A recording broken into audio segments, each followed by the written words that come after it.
Do you want to learn the tricks that top leaders use to get the most out of themselves and their teams?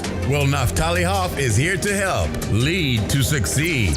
Picks the brains of top leaders to learn about their challenges, insights, and best practices. Here's Naftali. Hello, Lead to Succeed Nation. It's Naftali Hoff, and welcome to Lead to Succeed, episode 102. Today, I have the pleasure of speaking with Tommy Breedlove. Tommy is the Wall Street Journal and USA Today best-selling author of the book Legendary and the founder of the Legendary Life Movement, a movement that empowers driven people to be pros in leadership, business, mindset, and their relationships. Tommy started his 20-year corporate career at one of the largest financial consulting firms in the world and eventually became a shareholder, the international practice leader, and a member of the board of directors. At the top of his career, Tommy experienced a transformational moment, inspiring him to walk away from the corporate world to change his life and follow his true calling. Tommy, thank you so much for coming on the show today. I am honored and grateful to be here, my friend. And this has been a journey of flexibility and grace today. So thank to us both, right? Sure is. Yeah. I know we were talking about it before. You're in transition, and I just had to go over to the hospital. So a lot of moving parts. Yes. That's what makes these conversations even better, because there's a human side to it. We're not just going to talk theory, ideas. There's that human connection. We've already made that, which is really super exciting. And I really need to hear about, this transition piece, a little bit of backstory, because my listeners know, but I guess often don't. I'm a former school leader. And so I transitioned out of the headmaster. I was actually, I meant to tell you this before we recorded. I was a headmaster in Atlanta. So I know your area well. And I had an itch, sort of had a reason, sort of like a career pivot. Let's call it opportunity, because really that's what it was in retrospect. And I followed my path now. For some people, they'd say, how did you get from point A to point B? I want to hear about your story from point A to point B. How did you, or what motivated you to leave what seemed to be a really successful corporate gig in finance to do what you're doing now? Oh, I love the question. Thank you for that. Thank you for sharing your story as well. Mine is not as probably as beautiful a story as yours. Mine had a lot of pain in it. It's important to note that I came from very humble beginnings. I was the first person in my family to go to college, graduate college, and go to what I would call a professional career. Mm-hmm. And so I believed, and I believe all these things are important, that money, success, power, shiny objects, fancy suits, big watches would make me happy, make me fulfilled, and, chase the quote American dream. So there I was at 36 years old. I was in a very large financial consulting, public accounting, mergers and acquisition, valuation firm, all that. We did all of the bells and whistles, had the corner office, the shiny suit, but wondered why I felt alone, wondered why I was still filled with anger and rage. And I was really never Tommy. I was always wearing this armor of tough guy, important guy, couldn't ask for help guy, ye who turns the lights off last guy. And when the money, the power, the shiny objects didn't fill me up, I turned to the Wolf of Wall Street lifestyle, and it almost cost me everything at 36. And one failed evening of way too much debauchery and party, I ended up in a ditch in downtown Atlanta in a suit, probably doing some multi-million-dollar something right before that, wondering, how did I get here? Who am I? Where am I going? And who's coming with me? And I decided at that moment to make me my full-time job, going from an arrogant guy, which is insecurity on steroids, to a humble guy, a guy who loved himself, who respected himself, who led himself. So I made me my full-time job with great coaching, with great mentors. I eliminated the negative people out of my life and added the positive people. And let me tell you what I really discovered about myself is the reason it didn't matter how much they paid me or anything, I felt not worthy and not good enough. And what I also realized is I came from extreme violence and abuse as a young man, committed a violent crime as a young man, served 2 years as a young man. So I literally went from a jail cell to Deloitte and Touche in 2 years. But I never dealt with those insecurities, those fears, that anger, that rage. I just thought if I outworked them, outcompeted them, and got to the top, I would be happy and fulfilled, and I wasn't. Mm. And when I just learned to love, lead, and respect myself, the most amazing things happened to me. My income doubled. I went from a junior partner to a senior partner to international practice leader to elected to the board and an owner at 39. Most of the people were in their 60s.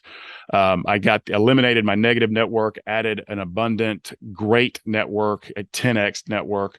And professionally, I was just skyrocketing to the top. But more importantly, personally, I found fulfillment, I found peace, I found courage, I found quiet confidence, and was okay with being Tommy. And I no longer let people who didn't matter.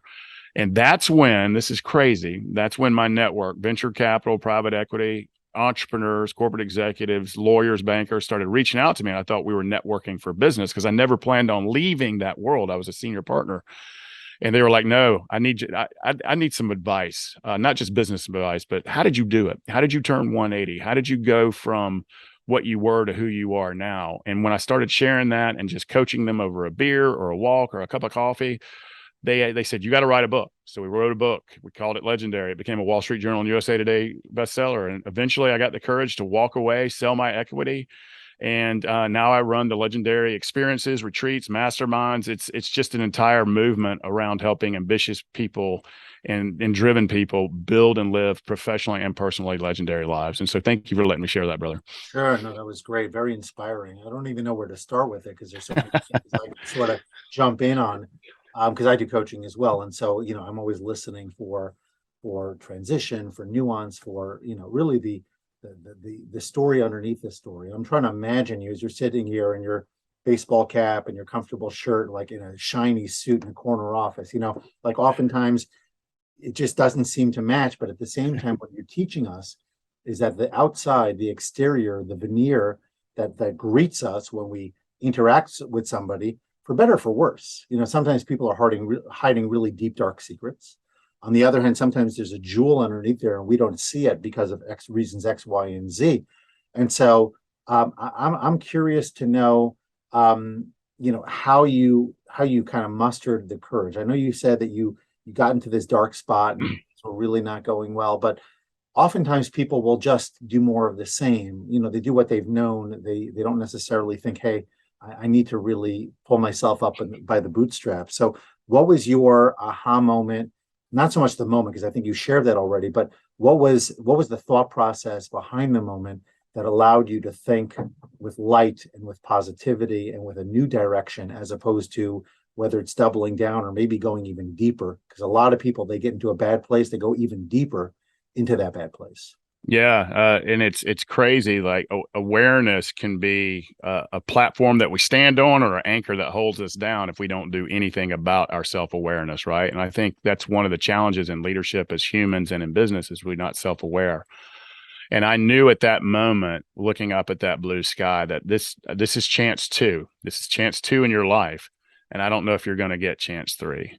And what you're doing is clearly not working. Now, on the outside, you're professionally very successful, but on the inside, you're crumbling. You're scared, you're angry, you feel alone, and you won't ask for help. And my wife and I, clearly at that time, were going through marriage counseling. And I remember this counselor, and I didn't hear it the first 10 times he said it, but he knew there was some real deep, dark stuff from my past that was causing me to act and work the way I worked because I was covering up all these insecurities inside. I knew if I just had more money and outworked you in the better car that I was going to feel whole, but it never made me feel whole.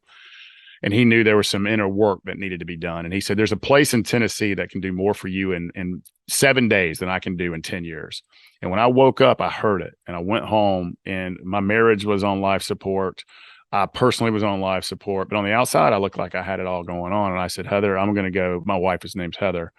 I'm going to go figure out who I am. I'm going to figure out why I have these fears and worries and insecurities inside and why I'm always chasing the next shiny object. Mm-hmm. And I went to that place and it was the first time I felt. It's the first time I became aware. It's the first time I was vulnerable. It was the first time I just was okay with being me. And what I realized, there was professional rock star drummers there. There was entrepreneurs there. There was people at rock bottom there. There was all walks of life. good, bad, or indifferent social scales culturally. And what I realize is we're all fighting this battle together, and that we're not alone in our stories. We're not alone in our mistakes. We're not alone in our fears and insecurities. And that's the first time I knew that I wasn't alone. And it's the first time I received tools, like actionable tools of how to build self-confidence, self-respect, self-love, self-leadership, and self-esteem. And so it was an awareness of, hey, I don't know if I'm going to get number 3. So it could have been just scared straight. It could have also been this moment of divinity that said, hey, it's your time to use all of your past, to use all of your stories and use them for goodness, and go out and make an impact and difference in the world. So I was able to hear a message at that time that I wasn't able to hear before, but I took action on that message. And since then, from coaches, I'm still working with 2 coaches. I'm still in 2 masterminds. I mean, I do the work every single day to be confident, courageous, loving, abundant, and to just be a little bit better than I was yesterday. And it's so much better than the alternative. Yeah, without question. And the openness is such a critical piece, because so often people, they get the messaging, but they're just not ready for it, or they're not open to it. So thank you for sharing that. That was very powerful. And I appreciate you going there. So let's talk about legendary, right? You're a legendary guy. You wrote the book. Aspiring to be. Well, it's a New York Times bestseller, so that's the association. What does legendary mean to you? And what are you trying to help people accomplish when you say be legendary? Yeah, thank you for that.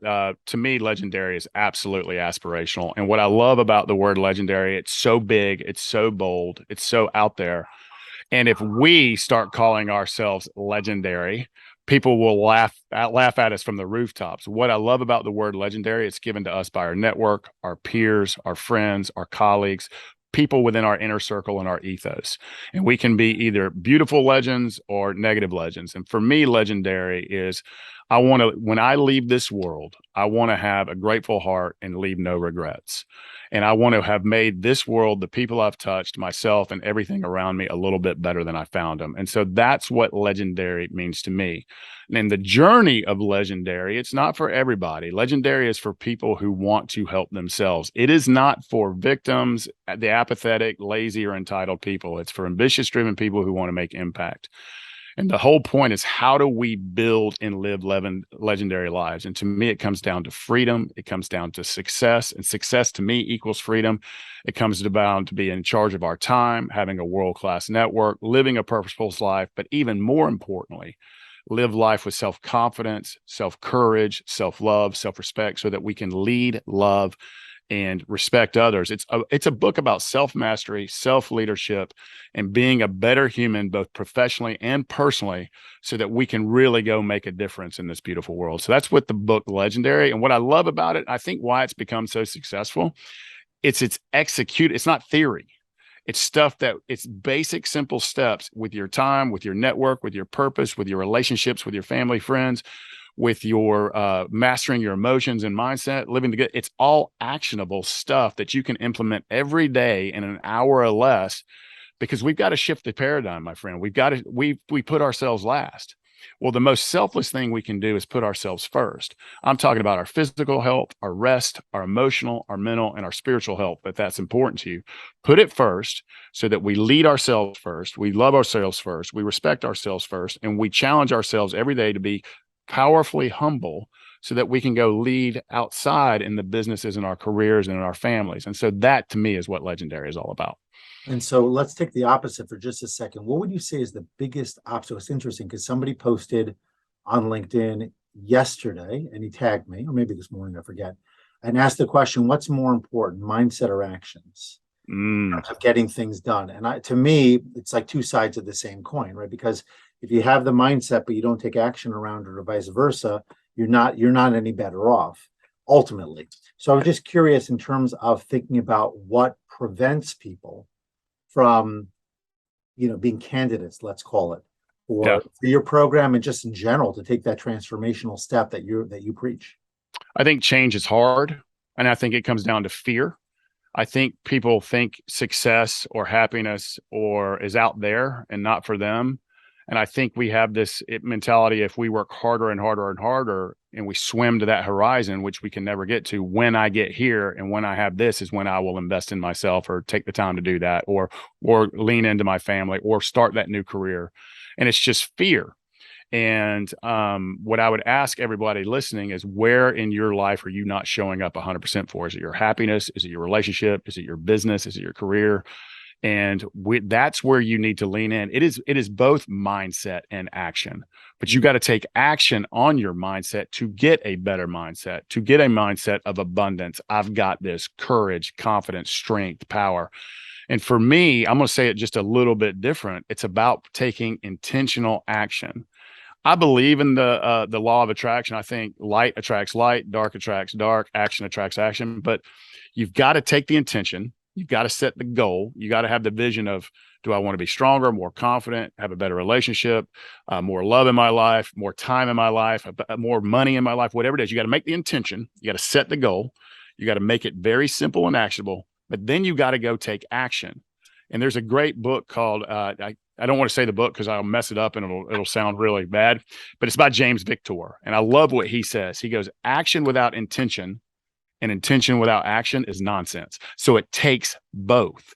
And you can't work your way into happiness. You can't buy your way into happiness. And I love money, success, and impact because I think it magnifies what we're doing.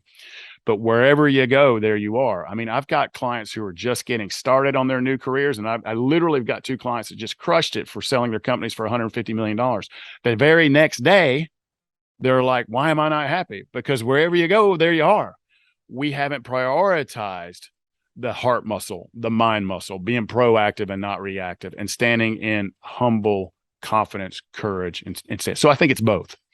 I hear that. Yeah. And I think that it's interesting because you mentioned that point about when I, make that money, when I achieve that outcome, then whether I'll be happy, or then I'll really pursue what I'm most interested in. And there's so many different ways to take that. Like, for example, in a short period of time, going back about 5 years now, I completed 2 milestones. One of them was a doctorate, and one of them was a book.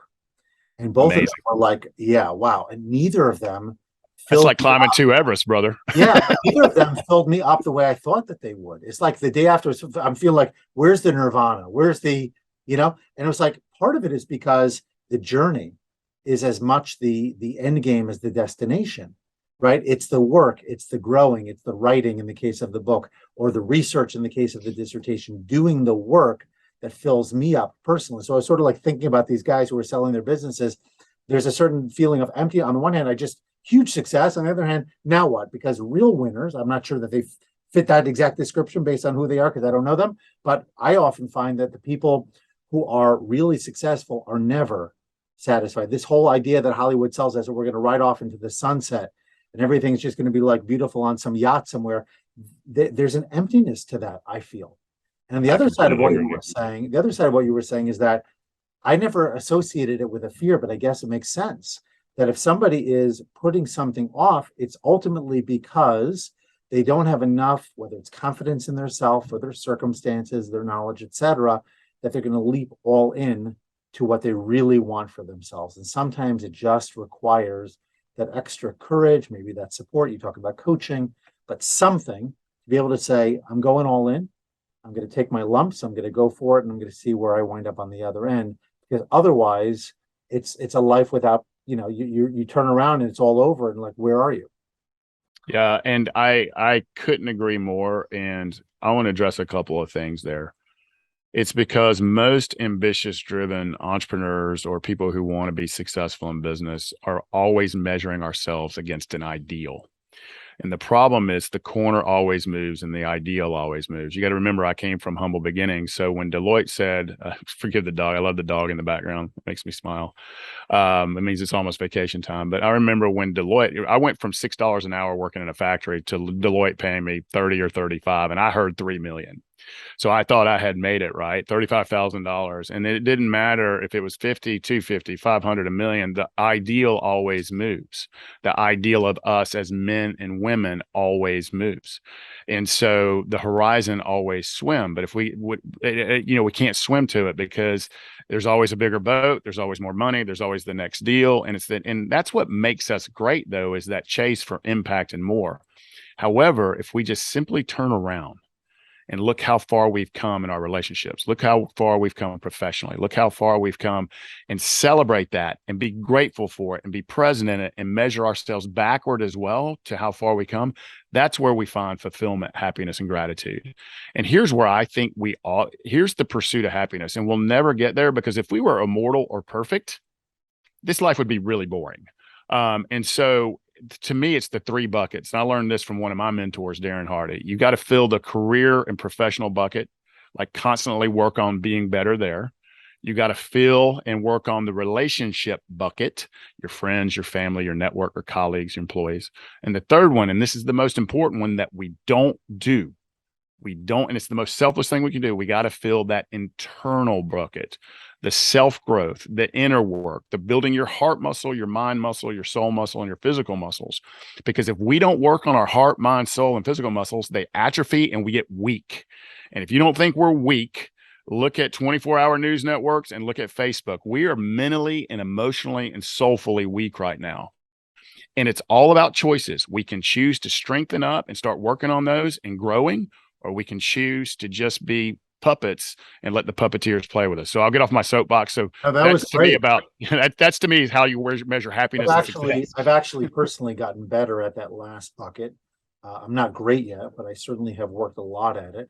And not because I was so selfless before or whatever that might be. It just, I didn't necessarily give it enough attention. I didn't feel I was burning the candle at both ends. I do have a certain workaholic mentality and mindset. Oh, and takes one to know one, brother. Me with you. I'm right there with you. And I grind out a lot of stuff, a lot of content, a lot of articles, a lot of, the book, everything else. And at the same time, I said, I just need to carve out more meaningful time, whether it's for study, whether it's for exercise, do better with my health and my nutrition, all these kinds of things, because I do have to be the engine that drives certainly what I want to put out in the world. And of course, as a father and a spouse and a family member and a community member as well. So I think that's really important. And that's I'm glad that you're emphasizing that, because I think it's so often what's put out there is the other two buckets, and those are important too, but you have to have that full sense of balance, because this way you could really show up.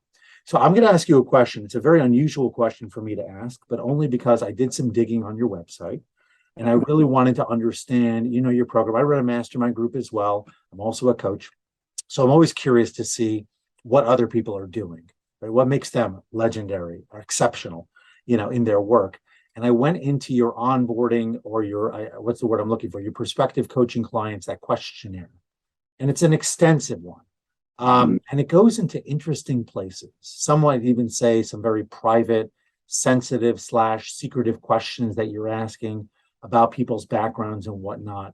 And I'm curious, because in all honesty, most of the people I work with tend to typically come to me because they're feeling stuck at work, but they're not typically identifying, let's call it, imbalances elsewhere. It doesn't mean they don't exist, but I haven't necessarily, maybe to a fault of my own, dug super deep on a person's personal level unless I sense there's a reason to go there.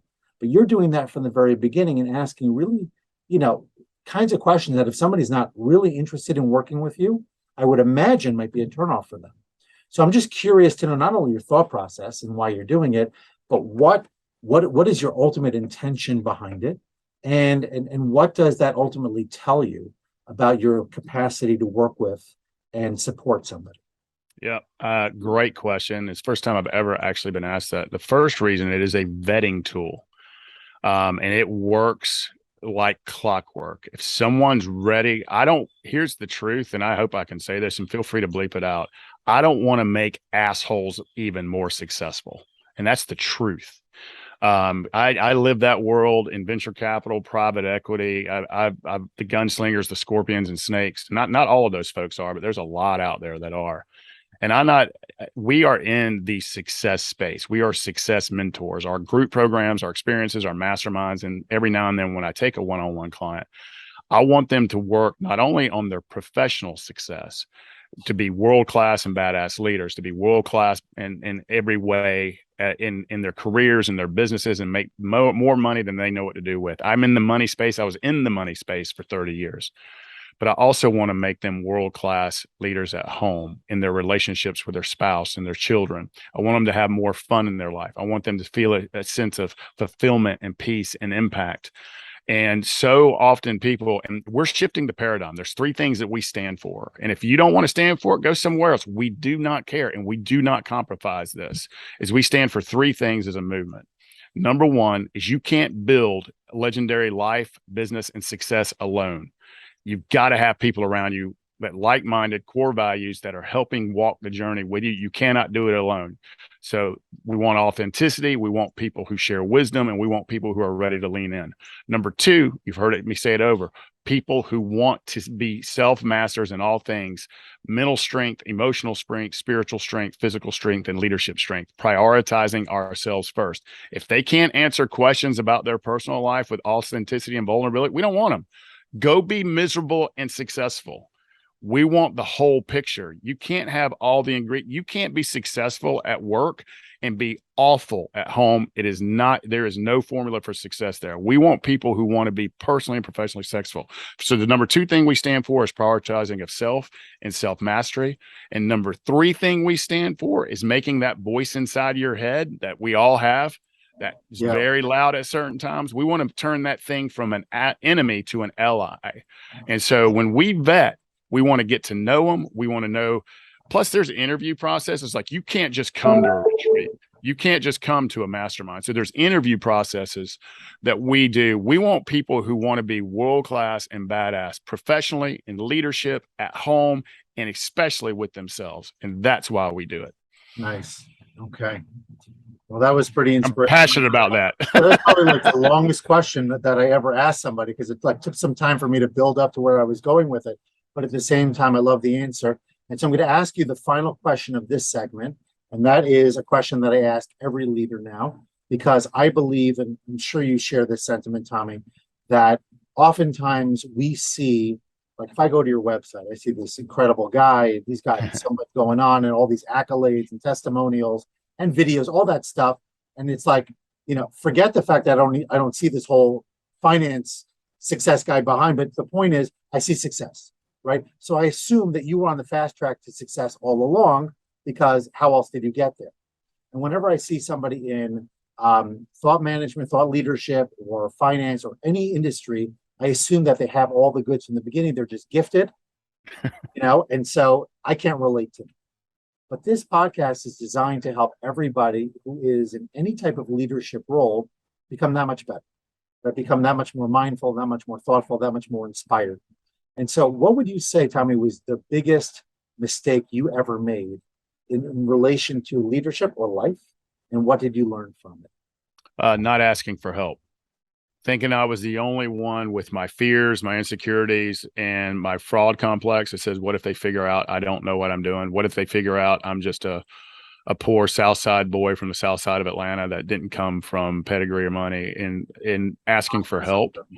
Asking for help and leaning in and investing in myself. So asking for help and leaning in to be better, and realizing I was not alone in that, and that any story I told myself, any story that we tell her, can be untold and a new story rewritten. So I'd asked for help, leaned in, and invested in myself. That's the biggest mistakes I made. Love it. Okay, we're going to transition now to rapid fire. Going to keep it short and sweet. And my first one, this actually was a pretty selfish question I'm asking too, because I know you do retreats, which is on my bucket list. The coolest place you've been to on retreat, either as an attendee or as the facilitator? It was a medieval town in northern Italy with like 1,000 residents, and it looked like we went back for 500 years. It was an entrepreneurial conference. It was unforgettable, and it was actually the beginning of the courage to begin the legendary life movement. I can't remember the name of the town. It was so small. It was like started with a P, but it was in the mountains of northern Italy in the middle of it had at least 5 syllables. Yeah, right. Quote that you live by or refer to often? Participate in your own rescue. There's no magic pills, no one coming to save you. Look in the mirror. It's the problem, the solution. You have to participate in your own rescue. So what is your go-to coaching question? My go-to coaching question? I would say my go-to coaching question is, where in your life are you not showing up 100%? Where are you not taking full responsibility? Because I'm in the personal accountability, look in the mirror, take action business, is where are you not showing up 100%? and what are your 3 do-tos and by when to go make your life or your birth success or something better. Great. Okay, last one. And this is one I ask everybody as well, because I'm almost done with my next book, and it's on productivity. A productivity tip, Tommy, that helps you to get more done. I do not check email, but one time a day. It is someone else's to-do list. So number one is I don't check email until one time a day, and I only do it one time a day. And number two, I only focus on my 3 highest priorities for the first 4 hours of my day. Love it. Okay. You've given us so much, but selfishly, I'm going to ask for one more thing, a final life lesson, Tommy, that you could share to help us end this episode. I would ask people, are they ready to stop living their stories and start living their lives? We've been programmed with stories from our parents to our childhood, to our teachers, to our news, to our cultures, to our societies. And most of those stories are not true that are inside our head. And the person that we believe we are is probably also not true. Are you ready to stop living your story and start living your life? What choice will you make today to be a little bit stronger and better than you were yesterday? One small choice every single day pays compounding interest. So I realize now that I should have asked you one more thing before, and that is, how can everybody find you? Yeah, absolutely. Legendary. If you're not a reader, I will read it to you. It is a Wall Street Journal and USA Today bestseller. So if my Southern accent doesn't bother you, I will read you the book. But you can find the book in all your favorite bookstores, electronic, hardback, softback, Audible. Check out the book. It's actionable. It's fun. You'll love it. If you're interested in a Legendary Life retreat or an experience or any of our masterminds or group coaching communities, please reach out to me directly, Tommy at TommyBreedlove.com. I know I just said I don't check email, but I have 2 other people that do. They'll get back to you. Absolutely. 100% they will get back to you. Absolute pleasure. Thank you for fitting this into what I know is a bit of a tumultuous day. And I'm so glad that we got connected. I'm delighted that Derek, previous, episode 100 guest, was the connector here. And I certainly look forward to deepening the connection over time. Thanks again. Brother, I'm so grateful for you. Have a great weekend. You as well. Bye-bye now. Bye-bye.